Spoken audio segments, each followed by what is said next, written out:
All right. Are we live? We're live, right? We are live, yes. So Okay. welcome Yes, everyone. we are live. Okay. Hey, everyone. All right. How's it going, Thomas?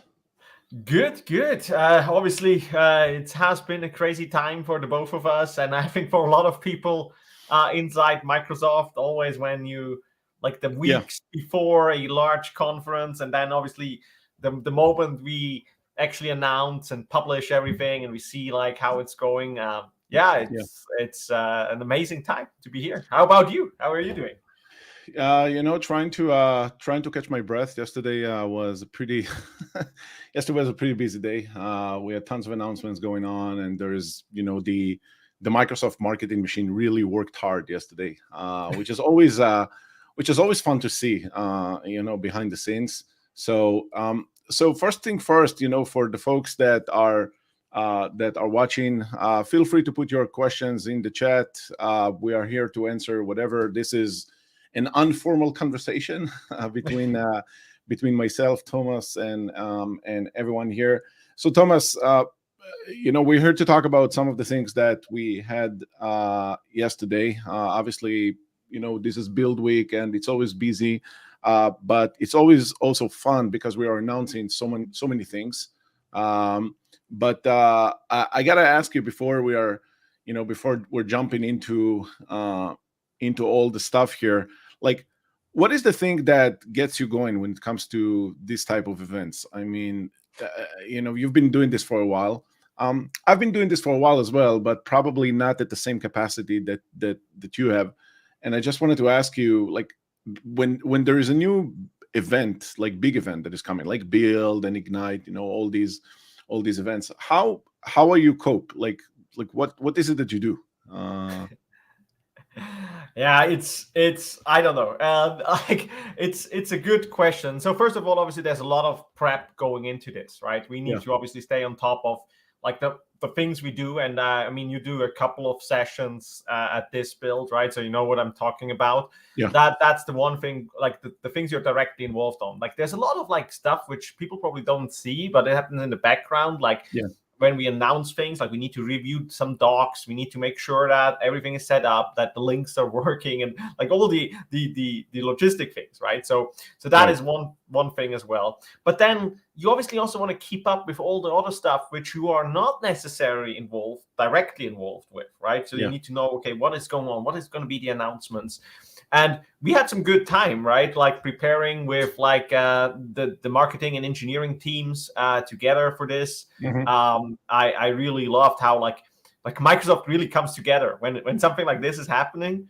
Yeah. We really come together as like one Microsoft. You can see really how everyone is doing the best to get these things rolling. And yeah, it's to me it's a very stressful time in the way. Also, like when then the keynotes finally start, it's like, okay, I want to know everything. At the same time, I also want to like publish, I want to have conversations with people, I want to see reactions to the stuff we Right. announce. So it's always exciting, and there's always like I don't know if it's the same for also our viewers, but it's like it's always that expectations. You want to know everything at like one point, right? You want to already put out all the content, and you have like a Right. ton of other ideas you can do.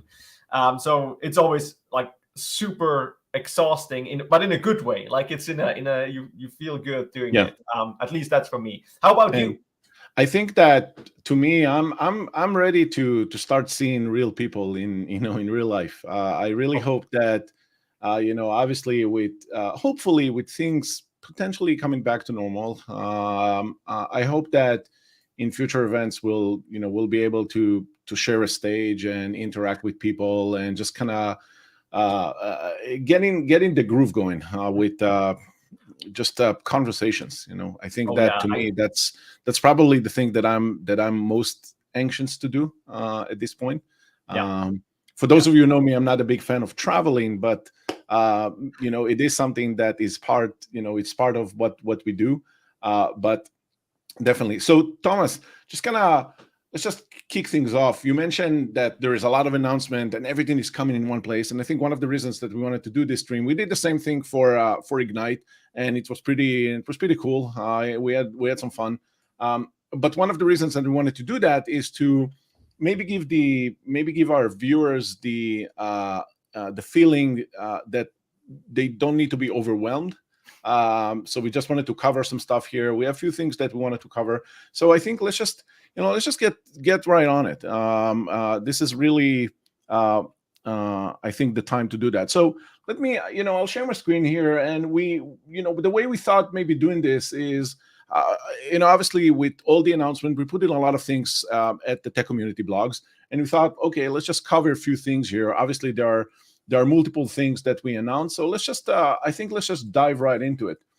Let me kick us off, and Thomas, with the things that one of the things that I was very excited about, which is Azure Arc enabled SQL managed instance with business critical. So, and this is the blog post from the Najee from the product group, and one of the things that, so for those of you who don't know, general availability for Azure Arc enabled SQL managed instance with business critical tier, and I'll talk more about maybe the technical aspect of it, but I think that if you're looking at the direction that we're taking with Azure Arc, I think that data services is obviously a key piece there, because as we are getting bigger with this Azure Arc set of technologies, data is really in the middle of it.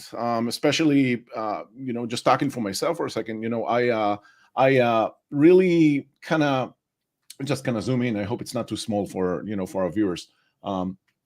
So I really think that, when it comes to the developer story, when it comes to the gelling of the entire Azure Arc suite, the technologies, all this stuff, I think that Azure Arc enabled data services is important. That's for sure. And the business critical tier is something that's been in the works for, I want to say, almost from the beginning of this motion, right? So, before the business critical, we were kind of cruising with the single instance of Azure Arc enabled SQL managed instance, and I think that now with business critical, that gives us a more complete story on production grade offerings. So before Thomas, I think we should talk about the technicalities here. But what is your take on this? I think this was one of the most exciting announcements we had. I mean, there were a lot of exciting ones, but that was me, especially working with customers who use our Azure Arc enabled services. This one is really if you want to go into a production environment where you really need a high available data service, that is really the thing to go, right? And now with that GA, that enables a lot of customers to get started with this. So yeah, I love that. Again, the Arc enabled or data services team does an absolutely amazing job. They are from the start, right? They were part of the Arc initiative. And with that announcement, again, I'm super excited. And I see a lot of it's, as you said, it's a very important part of Azure Arc, especially if you think about building all these cloud native applications running on Kubernetes, but then also on Azure PaaS services, you need also some databases, right? And we obviously have a great product with SQL Server, but when you want to go in a more cloud approach where you actually run databases as a service, Azure Arc enabled data services can deliver that and bring that Azure SQL and MI to your locations, if you will. So I totally agree, and I think just kind of talking about a bit of the technicalities of it, and obviously the Najee is doing a great job, covering all these aspects. But one thing that is important to emphasize when it comes to SQL MI and business critical, let's just talk about the difference here between the single instance and the business critical tier or the high availability capabilities. When you're deploying Azure Arc enabled data services, you're doing that on top of Kubernetes. That's something that if you're already familiar with that, you already know that you need an Azure Arc enabled Kubernetes to do that. But now, as part of business critical, you can actually deploy 2 or 3 replicas to the SQL instance that is deployed on the cluster. And obviously, this gives you high availability. We also added few more, obviously few more capabilities. You can see that here on the list. I think that the one to pay attention to is the Active Directory authentication that we're working on. The reason that I'm bringing this up is because I mentioned the enterprise grade capabilities, right? So the enterprise grade capabilities, to me, it boils down to a few things: high availability, authentication and authorization, and generally speaking, RBAC, disaster recovery, and how do you go by and do rolling upgrades, right? And all those things that are part of Azure Arc enabled SQL managed instance, and obviously we'll make them better and better as we go. The work is just getting started. It's not like we are doing a GA and that's it. I think that all these stuff are really what brings us closer, or getting us really, really into the point that we can say, okay, this is an enterprise-grade, production-ready offering. And to me, that's really the midst of this announcement. And obviously, go check out the Najee's blog. He's covering in details all the things that were part of this announcement. Yeah, no, absolutely. I love what the team did there. Also, like the investment they did, like not just in like business continuity and recovery and all that, but also in the security layers, right, where they made some investments as well. And as you said, like it's really now a enterprise grade solution, so you can really start using that in production, even if you have certain availability requirements, right? And so that is going to be great. I know already a lot of customers which are going to be happy to have that now finally as GA fully supported. Yeah, for sure. So Thomas, just kind of teen things. Recently, you joined the Azure Stack product group, specifically working on HCI, and I think there was also a small announcement there in the HCI space. Do you want to talk about that? And also, I think I asked you that in a previous conversation we had, like how's the feeling coming to the product after doing a lot of advocacy work in the past few years. So. Yeah, no. So first of all, I just recently joined that team, right? And it's great to see again in the hybrid space that like how everything comes together, right? It's like, of course, you can talk about one solution or one product, but at the end, it like all comes together, like with Azure Stack and Azure Arc and our AKS on-prem solution. So that there's some great stuff happening. And there was as you cutely said, there's a small announcement. I put that in quote because it's actually like for me, it's another major announcement here, and I was waiting for that for a long time to happen. The Azure Stack HCI team announced single node clusters, meaning that you can just have, you don't like before, you could have like a minimum of 2 nodes. Like obviously you get like failover and stuff like that and go up to 16 nodes for Azure Stack HCI cluster. But obviously in some scenarios, like for example, if you think about retail stores or you think like some factory locations where you don't necessarily want to spend all the money and you don't need the full high availability, there it also makes sense to maybe just have a single node, right, available. And obviously we could have done that, like we've used Windows Server and Hyper-V before that, or we can still use that obviously, but now with Azure Stack HCI we get actually the goodness and the hybrid integration, which we have with Azure Stack HCI. If you think about the Arc integration and the manageability of that, and we can just deploy it on a single box. So that is super exciting to me. Thomas, the single node thing is quite interesting to me because obviously from a customer lens, this is of course this is important. There's no hide there. One thing that just from a selfish standpoint, if I'm looking at this on the single node, I'm currently in the process of designing the Jumpstart Edge Lab, right? And how does that going to look like with all the I put a bunch of tweets and LinkedIn posts on this, on the things that I'm working on with Raspberry Pis, and we have like nukes in the lab. And I think that the single node thing really opens few more options in terms of how do we go by and demonstrate this stuff. And just for the viewers, don't think that everyone that Microsoft is paying for everything. We for us that we're super passionate about this stuff. Sometimes we tend to spend more than we need on definitely this type of stuff. I know, Thomas, that you also had the series, like the blog post that you put on your lab and all that. So definitely don't think everyone that this is sometimes it's coming from our own pocket. But so anyway, the single node is kind of it's kind of interesting. I'm curious to see how can I take advantage of this. Yeah, and that's actually a good point you brought up. That was why I'm so interested in this is also obviously we have customers who are in scenarios which are interesting, but also for, again, as you said, for my lab environment, right? A couple of months I bought another a NUC. I have a couple of NUCs for my lab to test out things, especially with Arc.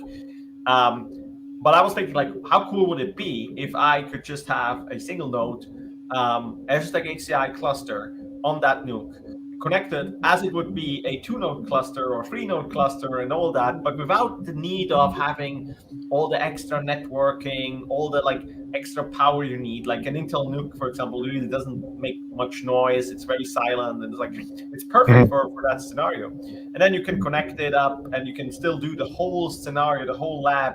I mean, that is what we're currently working on, as you do as well. Is okay, so set this up. Put, for example, then on this single node Azure Stack HCI, put on AKS on Azure Stack HCI, right? Connect that up to Azure using Azure Arc, and then probably also put on SQL and MI on it, or Arc-enabled data services on it, which is super exciting end-to-end scenarios. You have this small box, you have everything deployed on it, and then at the same time managed through Azure. So and we are seeing those use cases, right? We are, obviously we're talking to customers that are talking to us about factory floors or point of sale architectures. Really, again, not throwing a bunch of buzzwords into the ring, but edge scenarios. How does that really look like? And I think that this type of offerings, like the 2 nodes, the 1 node, with Azure Arc coming on top of that and just kind of jelloing and meshing everything together, is making it much more appealing. And I see that you're scrolling down. I mean, this is our partners that are also providing with those certified, right? With those certified hardware blocks. I should call them that way. But you can see here also what I find very interesting is the different form factors, right? You have these really rack servers, really the enterprise grade, which you find in a data center. Right. But then you also have these offerings for very small deployments, or ones you can put on in branch offices, or set, you can see here from Lenovo, that was small thing. I think that even has wireless network connectivity and stuff like that. So there's now a bunch of stuff which is enabled through this. And by the way, I also want to quickly pay attention before we go on. I saw we have a couple of comments or questions. I see a few questions. So 2 good questions. So I want to start actually with the second one. The question here from Novak was, can I install on Hyper-V a Linux VM, deploy AKS on that VM, join it using Arc, and spin up SQL managed instances on AKS in that host on a Linux VM? So, yes, kind of it can do that, but the simple thing is really you can deploy Windows Server Hyper-V, and then you don't need to create a Linux VM by yourself. That's the only point which I would say is different in that question. I cannot say 100%. It's so you have that Windows Server Hyper-V server, or even the single node Azure Stack HCI, or clusters, right? If you go to production, and then you basically use the Windows Admin Center extension to deploy AKS on top of that, and that will automatically download and create the Linux VMs you need for that AKS cluster, right? So that is automatically done. You don't need to manage that. That's all done through that. And then with Azure Arc, the AKS cluster can then be automatically connected through Azure to the Azure control plane, again, using Arc. And then from there, as you can do with any Arc-enabled Kubernetes cluster, you can then go and deploy SQL managed instances on top of that. next to your containers or your even VMs, right? Because you're running them on Hyper-V, you can next to it run VMs as well. So you can combine traditional legacy or classic VM workloads with containers and Azure PaaS services and everything together running on one or two boxes or even more boxes the way you need. So that's for sure. I think that, I know, like going to your question around admin center is the point that you might miss. I think that that's actually not the point. I think the point is the AKS on HCI aspect, the fact that you can actually go by and deploy a full-blown AKS cluster on top of HCI. Windows Admin Center obviously is the mechanism to do that, but it's the technology that we want you to make sure that you understand and that is available to you. Yep, and there was another first question also from Novak was like, okay, so I want to deploy VMs out of Azure, right, on Hyper-V or like in that case. So can I do that? So what we currently offering in a preview, and this is really announced that a couple of weeks ago, I think, is the Arc resource bridge. So that is something you can deploy on your Azure Stack HCI cluster, and then from there, you connect that up to Azure, and then you can actually go out and deploy VMs from the Azure portal or like Azure Resource Manager. You can obviously also use the CLI or ARM templates to do that, and then deploy these VMs locally on your Azure Stack HCI cluster, right? So that is something pretty cool we can do. And again, this is a preview, so you can go try it out and obviously give us feedback what you want to do there. So that's pretty awesome, just to answer that question as well. Okay, so Thomas, I think that we talked about the single node offering. That's definitely an announcement that both you and I are excited about because we'll see if our managers will give us the money to buy those. But definitely something that we're excited about. So yeah, go check it out. Go check out the blog post. And I think, Thomas, let's shift gears. Let's talk about the other things that we had in Ignite. And I'll steal the share here again. The third thing that we want to talk about today is the landing zone accelerator, right? Obviously, it's not a shameless plug. I worked on this very closely, and I did wanted to make sure that people are aware to what we did there. And we had a couple of sessions around this, and obviously there's going to be more information coming. But I think that. And also, you and I, Thomas, we did an episode on the enablement show talking about this. So, really, in a nutshell, this is continuing the journey of bringing Azure Arc to the masses, but also in a production grade fashion and guidance. The cloud adoption framework in general, and just to be honest here, when I started to work on Azure Arc, I was never kind of looking at the cloud adoption framework in a way that I can connect the two worlds together. And I've been working on Azure Arc for almost 3 years now. But when I in my previous role before joining to the platform team, I actually started the process of bringing Azure Arc into the cloud adoption framework. And what we did, we started kind of a new thing we call these landing zone accelerators. And the reason that we call these accelerators is because Azure Arc is such a unique thing that you need, like by definition, I always like to say it, by definition, you need resources or IT assets that are deployed outside of Azure, right? So that's the reason that we created this accelerator, because we wanted to provide our customers a way to think about, okay, how do I design an Azure Arc enabled servers environment with the best practices, with the recommendations, reference architectures, and all that stuff. So we started with Azure Arc enabled servers. That's something that we announced in January. But yesterday we announced the new landing zone accelerator for Azure Arc enabled Kubernetes. And that landing zone accelerator has 10 critical design areas, as you can see here on the screen. And those 10 critical design areas, and you know what, I'm just gonna, I can also bring this up here. So this is here in the docs. You can go check it out today. So these are the 10 critical design areas that we have here. And just kind of maybe to share with you the breadth of this offering and what does that bring to the table. So as you can see, net new reference architecture diagrams, considerations, recommendations, best practices, things that you really need to take under consideration. So each and every one of those critical design areas is covering a certain aspect of what you need to think about with Azure Arc enabled Kubernetes. And later we'll talk more about some of the extensions that we announced that are going GA. But really, there is a lot of information here. And so before just kind of talking about the implementation here, Thomas, like what's your take on those accelerators, right? Really in an unfiltered version, because this is an unfiltered conversation. What's your take on this type of stuff? Yeah. So I think, look, when we talk about things, we often talk about like features and like how great things are and how you can connect them. But there's obviously a lot more. If you're an enterprise or if you're an organization, doesn't matter like how large you are, you need to have like certain stuff in place, right? You want to make sure that everything is secure, that it's set up with the right governance in place, that you have that you can actually grow from what you did, like that you're not like stuck at one point in your Azure environment. And this is not like just for Azure Arc.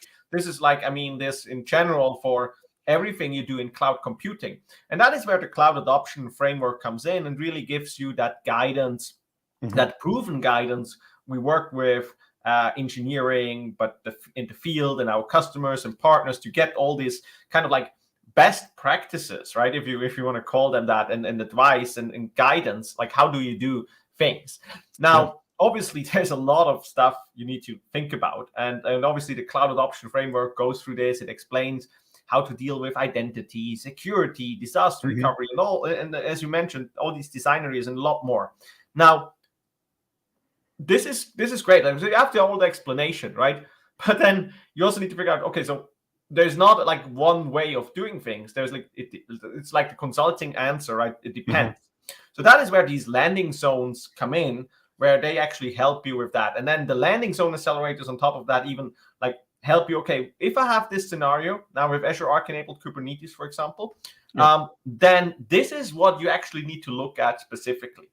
And this really like allows companies really going from like, hey, I like the technology. Okay, that can solve my business problem. But now, how do I integrate it? Where they need to think about all this stuff in matter of like probably months of thinking about this and doing the research. It now can be done basically in days and weeks. I don't want to make too much promises. It always depends a little bit, right? But you can really go fast because we give you that guidance and that information. So I really love what the team is doing there, and obviously for hybrid.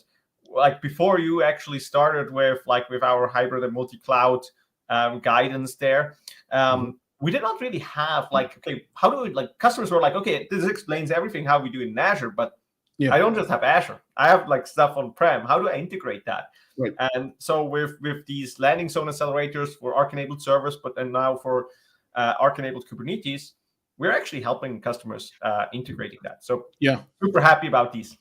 Yeah, I think that, and really, it takes a lot of time to build this type of accelerators, right? For those of you who are not really in the midst of that, it takes about 3 to 4 months to build this type of, this body of work of documentations, reference automations, and all that. Which brings me to the automation piece of this accelerator. So when we started the motion on servers, again, we released that in January. We also made the decision to merge the accelerator workstream with the jumpstart workstream. And the way that we thought of doing that is by providing those dedicated automations in order for you to get hands-on experience with the accelerators. Now, again, I'm coming back to the fact that Azure Arc is unique in that way because you need to have IT assets that by definition deployed outside of Azure, right? So in order for us to do that, we actually came up with RBox, which was there before the accelerators. But with servers, we released RBox 2.0, which brought the notion of flavors, right? So that was IT Pros. That was the first flavor. And today, we also announced RBox for DevOps, which is the new flavor that is part of the Jumpstart, and it's also the official reference implementation and automation for the Azure Arc enabled Kubernetes landing zone accelerator, right? So the way that this is done, and if you'll go to the Accelerator, go to implementation options, and here under Azure Arc Enabled Kubernetes Landing Zone Accelerator Sandbox, this is actually will describe or really will reference you to the Jumpstart project, right? And I'm just going to click this, and this is the page that you're going to get to. And as you can see now, we have a new, I'll zoom in just a bit. As you can see now, we have a new flavor here, Jumpstart RBox for DevOps.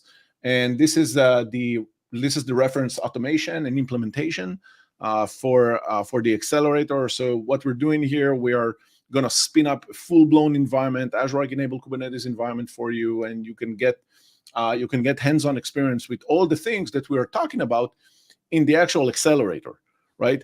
So this is kind of, so this is kind of cool. So yeah, this is really in a nutshell. And obviously we'll put more things in the description following this live stream. And thank you everyone for watching. We appreciate it.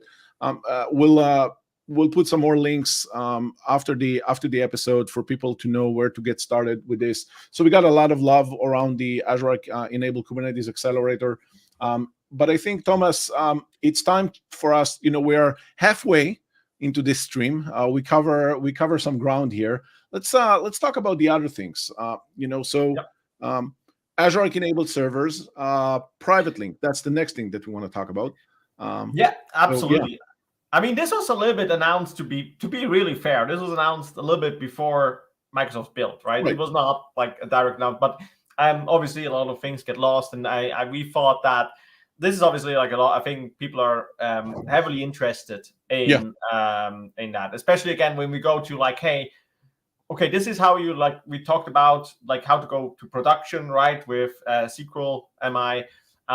Now this is also something a lot of people ask for their production workloads is, okay, so I have Arc enabled servers, and what they usually like by default, what happens is they connect to some Azure APIs, if you will, using port 443, only outgoing traffic, obviously all encrypted, pretty secure stuff, right? And it's also easy to deploy. But however, there are companies who do not allow outgoing traffic over the internet, right? So if you're in a data center where you don't have that, you can now use the GA feature, which you just announced, to use private endpoints to actually connect to these APIs over your VPN or express route connection, right? Yeah. That means you don't go except if you're using VPN, you still go to the public internet, but through your tunnel. But if you use express route, for example, you're not even going through the public internet to connect to Azure, right? And so that enables another way to connect your server in another secure way, especially where you don't have access to public internet. And again, there's a lot of companies, I should also be careful. If I say public internet, if you what a lot of companies do is they don't open just everything to the internet, right? We have documented which ports and which APIs you need to have access to. So you can actually just lock it down to that as well. But still, there are companies who prefer going through express route and VPN. And that's actually what you can do. And we can see here, we have the graphic, which enables you how to do that and how this example is defined. And you can see here on the left side. I try to zoom in a little bit. The graphic is, it's hard to see here, but you can see on the left side, on the right side here, the Azure Express Route or side-to-side VPN connection to the virtual network. And then that is obviously using a Azure Arc private endpoint. And by the way, that technology, for those who are not familiar with this, is also available for other services as well, right? So it's okay, you can have that private endpoint for a couple of different services as well, not just for Azure Arc enabled servers. To me, all these capabilities that are oriented towards network connectivity is part of a bigger story, which I mentioned before. It's part of getting Azure Arc. It doesn't matter if it's servers, Kubernetes, data services. It's getting Azure Arc to a point that you can say production ready, enterprise grade solution. And private link, by the way, and endpoints and all this type of stuff the most wanted features. When we're looking at the customer feedback, when we're looking at our own field that are talking to us and asking us, okay, so when are we coming with what? This is, this type of stuff are definitely in the top three. So I think that all these private link are super critical. Absolutely, and it's a good example, right? Like many of these things now we mentioned and talked about, those are not things we were like, okay, well, we do it because we think it's great. It's like this is coming from customer feedback, customers telling us, okay, hey, we love what you're doing. We love that you can use Azure Arc and that we can do all these things. But like the way we set up our environment is using that we use VPNs and ExpressRoute, and we want to keep on using these for these services. And we have probably like some security requirements from like within the company. And we want to do this that way.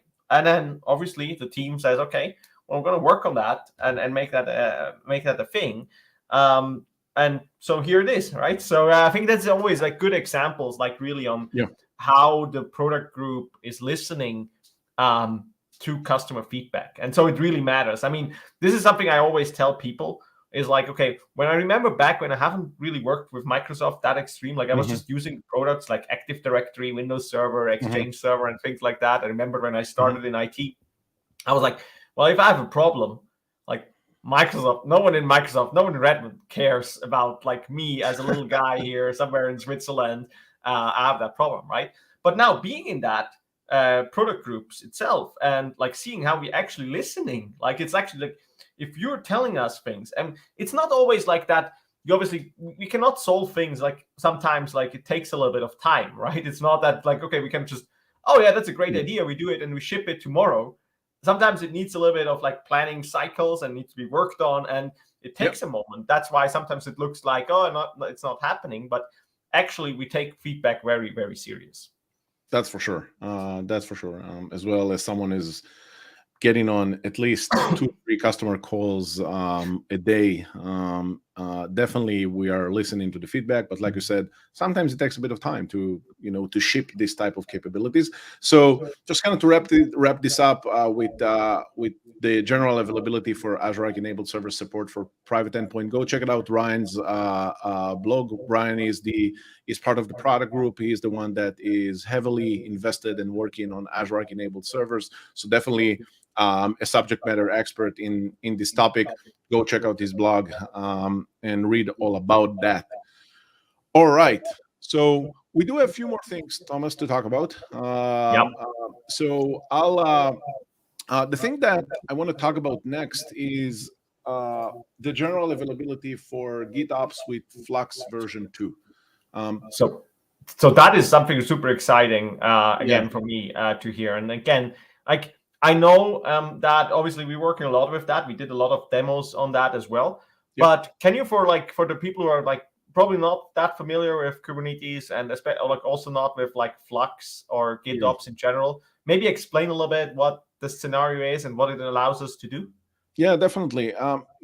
Before I'm going into Flux, which is basically the implementation of that, I think that for those of you who don't know what GitOps is, and really in a nutshell, GitOps is really a process that is kind of a development or a continuous integration process and continuous delivery for some organization process around how do you use Git repositories. And again, it doesn't have to be on GitHub, but how do you use Git repositories as your source of truth for your deployments, for your applications, for your Kubernetes-based deployments and applications, right?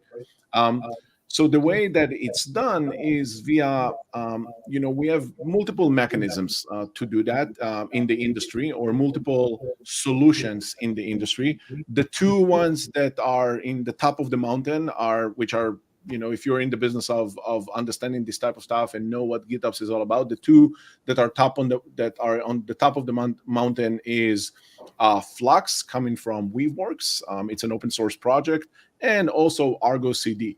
So those are the two that are, again, like I said, are the most common technologies to implement this. So here's kind of how we approach this. Flux v2 is the way that we are that the way that we implemented GitOps. And I think that this brings us to a very important topic.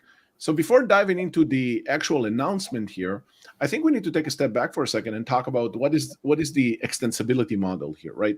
Azure Enabled Kubernetes is really built with extensions in mind, or extensibility model in mind. What does that mean? It means that you can take Lego pieces of technologies like GitOps or Key Vault or Open Service Mesh or Azure Policy or Azure Monitor for containers, right?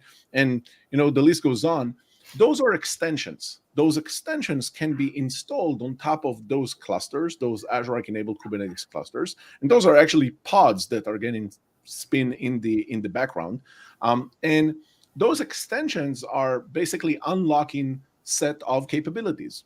Okay, so specifically, if we're talking about GitOps here, this is the Flux extension.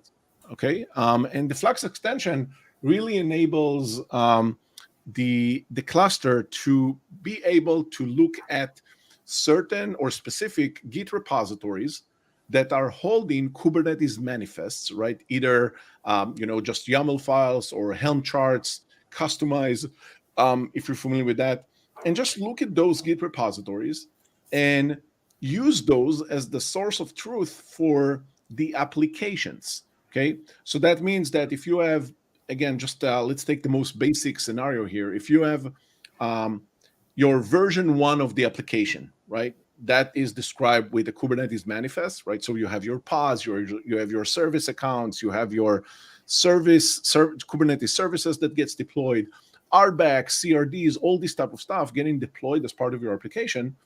What the Flux operator will do that is installed on the Kubernetes cluster, it will look at the Git repository and will always ask the Git repository, what is the current status of it, or what is the current state of that Git repository. And if there is any change, it will take that change and will apply that on the cluster and roll out a new version of that application. Okay, so that's what really this is all about. For a lot of people, GitOps is like, ooh, what's, I'm scared. You shouldn't be. It's pretty straightforward. It's pretty easy, to be completely honest. So that's GitOps in a nutshell. I think it's like, and again, like I became a big fan of doing it that way, right? Because it kind of like gives you a couple of awesome benefits if you do things that way, right? Sometimes people tell me, okay, why would you set this all up? You can also just directly deploy to the cluster, and I'm like, yes, you can, but first of all, there's like, as you said, it's all stored in a Git repo, so you can really go and like, you need to make pull requests, you can add approval steps, you can really make sure that who has done which change, and everything is like auditable, and you can see what were the changes made and when were they made and who made them, and so on. And you can add approval steps for the application itself, and so on. Yeah. The second thing is really, it kind of gives you like, I would say even like, it's kind of like an infrastructure as code approach, right? Where you actually like you write something down. It reminds me of like what we do with, for example, desired state configuration in PowerShell. You write it down. This should be, go do it, right? And then that will be deployed. In versus like, okay, I'm going to now just do some changes and no one knows what happened. And the third thing I would say is like, I mean, this is great if you have like one cluster, you get all these benefits. But what I always tell is like, hey, think about if you have hundreds or thousands of clusters where you want to update that application. Doing it with that, in theory, you probably want to do it in a little bit smarter way, but in theory, you could like basically in seconds update and roll out an update to the application and deploy through all of these clusters. And you touch a very important point, because let's talk about the scale of this for a second. Just looking at the Flux extension, right, the GitOps thing, by itself, I don't think it's enough. I think that part of the story of scalability is also Azure Policy, which is another extension that is deployed or installed on the cluster.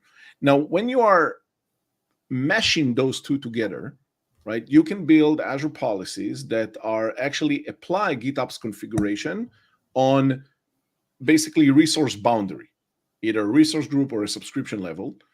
And so let's think about that.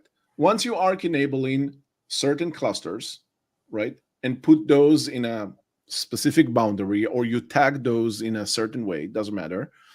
And automatically you have an Azure policy that has GitOps configuration as part of the policy. That means that every Arc-enabled Kubernetes cluster that is coming into that boundary, that resource group or subscription, will have those GitOps configuration applied against him. So that means that automatically you're going to have the GitOps configuration applying whatever that may be, either a deployment or a configuration or whatnot, on that Arc-enabled Kubernetes cluster, and you don't have to do anything because you already defined the Azure policy. So that's pretty powerful. Yeah, absolutely. I mean, this is exactly how it should be, right? I mean, if you join something, like I can, again, like for those who are like in the Windows world, if I think back, like this is what we did with, like, for example, group policies, right? Like in the times, like as soon as you join something to a domain and you put it in a specific organization unit, you wanted to have certain like GPOs applied that this had, like that system, like whatever it was, a server or a client, had then that configuration. And the same thing, it works. And then this was really a best practice of doing things, right? Yeah. And now this is something obviously for new technology. And I would like think about this as a pretty similar concept of doing things. And it really needs to become a kind of like a best practice. And I'm sure that the landing zone accelerator for Azure Arc-enabled Kubernetes covers exactly examples like this and explanation and best practices on this, how to actually deal with this, right? Definitely. There is a complete section on CI/CD and GitOps and all that. The second piece to the announcement here, Thomas, which is kind of cool, right? Because GitOps is really something that is oriented towards the DevOps engineers, the site reliability engineers, the IT pros that are going through this transition between just managing infrastructure, but start actually looking at how do I manage my environment via an IDE or the developer environment and all that. So obviously, VS Code is dominating in that space, and what we did is we announced a new extension for VS Code that is GitOps extension. So you can actually go and manage the GitOps flow and the Flux operator and everything with that, which is kind of cool. And one thing to pay attention to, I just want to highlight here something. So if you see, we're saying you can manage GitOps with Flux in your AKS, Arc-enabled Kubernetes, or other Kubernetes clusters directly with VS Code client. So I wanna just kind of spend 1 minute on this in your AKS and Arc-enabled Kubernetes here. So this is pretty important. We are bringing extensions not just to Azure Arc-enabled Kubernetes clusters, but we're also bringing extensions to AKS. Okay, and that is important because we always said that Azure Arc was designed with unified operations and a non-disruptive approach in mind. Okay, and that means that we're trying to bring the same tools, the same implementations on different platforms, right? So AKS, obviously, super successful product. This is our Kubernetes offering, and you can now install the extensions on AKS. So this is something that is in preview, but specifically with GitOps and the GitOps extension, this is in GA. So, but generally speaking, AKS with extensions is something that we are working on. And you also have that on Azure Arc-enabled Kubernetes clusters. So the model is the same. That extensibility model is the same. And we're starting to see that parity between AKS and Azure Arc-enabled Kubernetes clusters. So that's why I'm very excited about this one. Yeah, no, again, I realized we just became a little bit of fanboys for GitOps, Flux, and Arc-enabled Kubernetes in that sense. But again, it's like something really, again, it goes way back to like, hey, how can we actually do pretty mature things now with all that technology? So really love that. So Thomas, we are at 50 minutes for this stream. So before we're moving on to the last thing that we want to talk about, check out the post from Sanjay from our marketing team, and also Chris Sanders. He co-authored that blog post. He's the product manager that owns GitOps with Azure Arc-enabled Kubernetes and AKS. So definitely a subject matter expert on this. So definitely go check it out. So Thomas, I think that just kind of to wrap things out, let's talk about the last thing here that we want to cover. So bring us home. Yep, absolutely. So you spoke about the extensions of Azure Arc-enabled Kubernetes clusters, and you have the same extension, by the way, also for Arc-enabled servers, or the same extension model, I should say, for Arc-enabled servers. So one thing we announced now is the general availability of the Azure Key Vault secrets provider for Azure Arc-enabled Kubernetes clusters.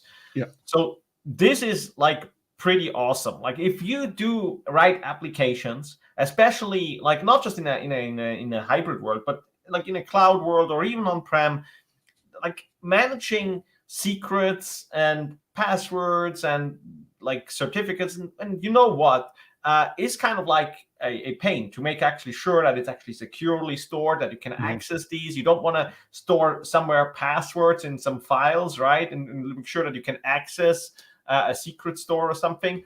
So with this extension, what we can do is actually bring these Key Vault secrets, allow you to actually access these Key Vault secrets directly in these Kubernetes pods, right? So to basically what you do is it allows you to mount a Azure Key Vault instance within a Kubernetes pod.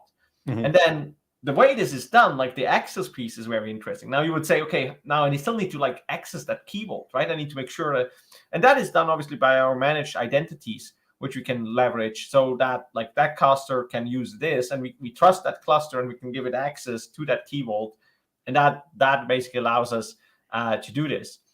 So then you don't need to store any like secrets anywhere on your like wherever you would store them. Like I cannot even find an example where it makes sense, right? So so that is a pretty cool announcement. And again, it allows us, like, this is actually pretty awesome when you think then about where now the power from the cloud really comes to your on-premise or multi-cloud environment, where you see like, okay, well, I can run Kubernetes anywhere, right? That's not the big thing. I can do that like whatever I do. But then getting these cool things we have in Azure, like Azure Key Vault, and taking that and extending that to stuff which is running outside of Azure, I think that's pretty awesome. I think that, Thomas, you really kind of summarized that very well. And again, like I mentioned, this is part of that extensibility model. And again, I'll keep coming back to the notion of enterprise-grade, production-ready solutions. And so, Thomas, before wrapping this up, I see that you're also showing this on the screen. We do want to promote the next event that we have. So if you thought that here at Build we announced some stuff, we have another event coming, June 15, right, Thomas? The Hybrid Digital event? Yep. It's the Azure Hybrid and Multi-Cloud and Edge Day. Yes. So I'm pretty excited about that one. Again, it's free. You can join. You can register, and obviously listen to some really great announcements. I can promise we'll have some announcements. That's what we can say. But then also learn from customers and hear from engineers. So you can see here we have a pretty awesome lineup of speakers here as well. So you can expect some really good stuff happening on that event. Yeah, we're also going to have some breakout sessions as part of this event. Personally, I'm going to have a breakout session around the developer experience in hybrid development patterns. So that's definitely something that I'm excited about. I think that the Hybrid Digital event is a great initiative. It's kind of putting a laser focus mindset on all the customers and partners that wants to take part of this. So that's great. Thomas, I just want to highlight, I missed 2 speakers on that list, but I'm not going to say anything more. It's like... Right. Well, so Thomas, thank you so much for joining me for this live stream. We talked about multiple things, right? We talked about SQL managed instance business critical with Azure Arc-enabled data services. We talked about single node for Azure Stack HCI, the landings on Accelerator and RBox for DevOps. We talked about private link, Flux v2, Key Vault extensions, and obviously go check out the tech community blogs for Azure Arc. There's a lot going on there. Thomas, any closing statement for this fine day? No, it was an absolute pleasure again being online with you. I hope, again, as you just said, I hope we can do that in like what we just did in person very, very soon, hopefully. Yeah. And again, like, thank you to like everyone who was watching, asking questions. We had a lot of interaction in the chats. And don't miss out really on the Azure Hybrid Multi-Cloud and Edge Day. Again, it's a free event. You can register and learn all about that, and you will not regret some of the stuff which is coming. You need to quote this. You will not regret. All right. Thank you so much, Thomas. Thank you for our viewers. Obviously, we'll put all the links in the chat. Make sure that you are liking, subscribing to the Jumpstart Lightning channel, and also to Thomas' YouTube channel, where we are releasing a lot of good things, demos, interviews, and everything that is around the Azure Hybrid space. Thomas, thank you so much for joining me, my friend. And enjoy the rest of the day, everyone. Thank you so much.